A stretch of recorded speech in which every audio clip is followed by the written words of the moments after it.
A lot going on in the chicken yard. Thought it was time to do an update here on new baby chicks. Well, I'll show those in a minute. Our compost rings and what they're doing, and more. So stick with us. We'll go over a whole bunch of stuff here.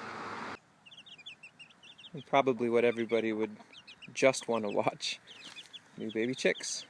We got 5 from this first batch of the season. We've got another hen sitting on 7 or 8 eggs that should hopefully be fertile. A couple eggs weren't fertile in this first round. And we're thinking about buying in some fertilized eggs of different breeds. But we've got this mom for today in what will be a new permanent raised bed area. I put 4-foot high 2x4 welded wire around this whole block. This area had lower rings. You can look back at one of my past videos where I'm trialing all these different ways of growing crops in the chicken yard in rings, and I'm finding by and large if I fill a 2-foot high or even 3-foot high ring with compost, the chickens get in there and beat it up pretty good. So for now we're letting the mom and her chicks just go berserk in this crazy rich soil. Each chick's probably had like 4 earthworms today. I feel like it's the equivalent of they've eaten like 3 pounds of steak and they're toddlers. It's crazy. But that's going on. Feels really exciting for her to be out here with them in the sun and the shade. And we'll be transitioning this whole area into tomatoes and corn once I prune back some trees a little bit. Just now kind of roughing out the permanent walkways through the center, through the side, and then this whole thing will be growing pole beans. But let's look at the compost rings and see what that's all about. So these are really evolving. Like I said before, if it's a 2-foot high ring or 3-foot high ring and filled with compost, that's pretty much a beautiful formula for the chickens eradicating everything that's in it. This one, which I talked about in a previous video, is 4-foot high welded wire, filled halfway, and then I just took some pliers and snipped so that I can get in. And these crops are growing in basically pure compost, not even finished.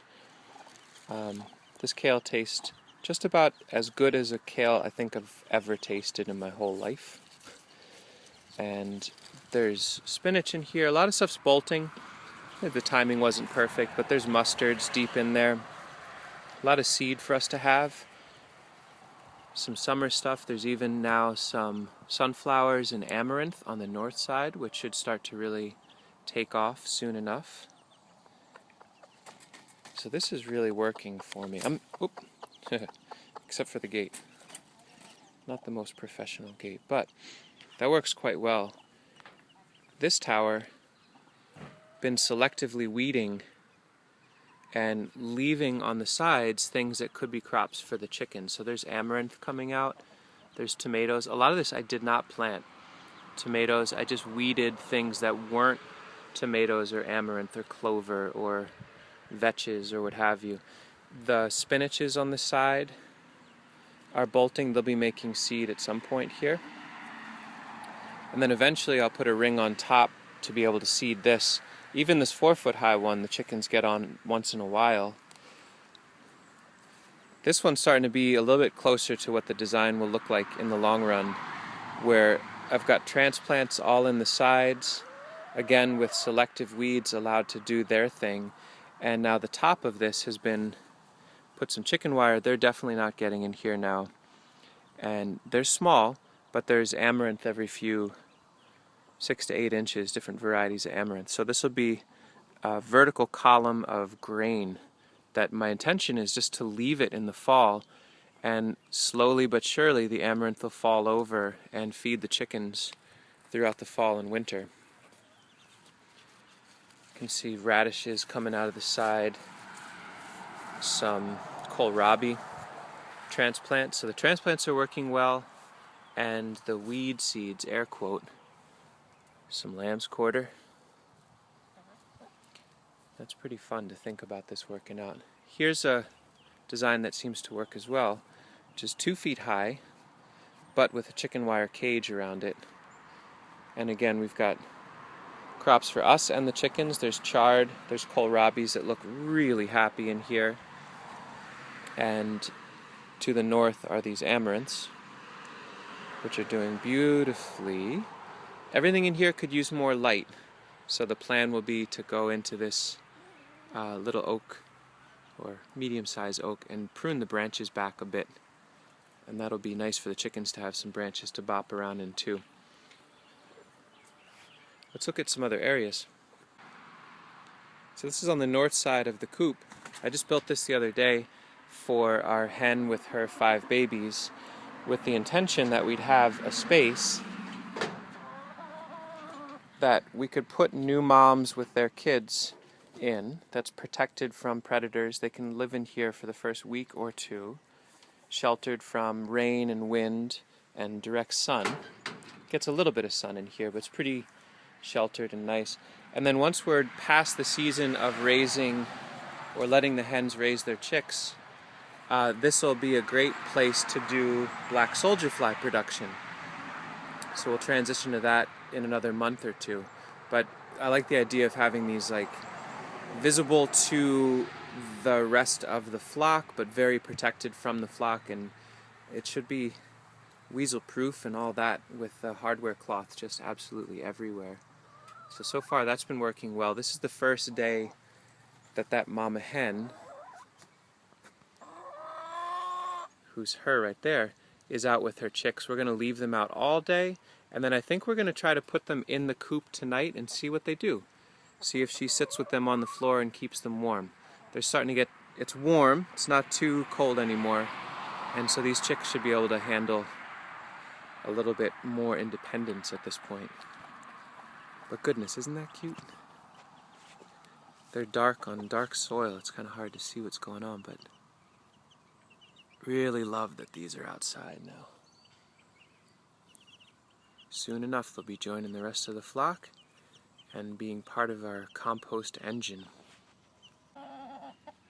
Snack Island is spreading. The azolla has colonized most of the pond, and the chickens are getting really into it. So basically any azolla that floats onto this side, the chickens hammer apart. But it's growing fast enough that its population keeps expanding, even though some chickens will wade into the water to just stand and eat as much as they possibly can. It's pretty fun to have this floating around. I'm going to save this for another video where I go in depth, but here's a little sneak preview of some rough sketches in compost filtration, sifting, that have been working pretty nicely to get mulch material, and again, I'll go in greater detail later. Just trying to pique your interest to stick with the channel. This one is a rig that sits on the wheelbarrow and then can sift back and forth, and this gives us a grade that's ready for potting mix or seed starting mix. That's for another video. For now, that's the update that I want to share with folks. The current status in the chicken operation in early June 2017. All's well on the chicken front.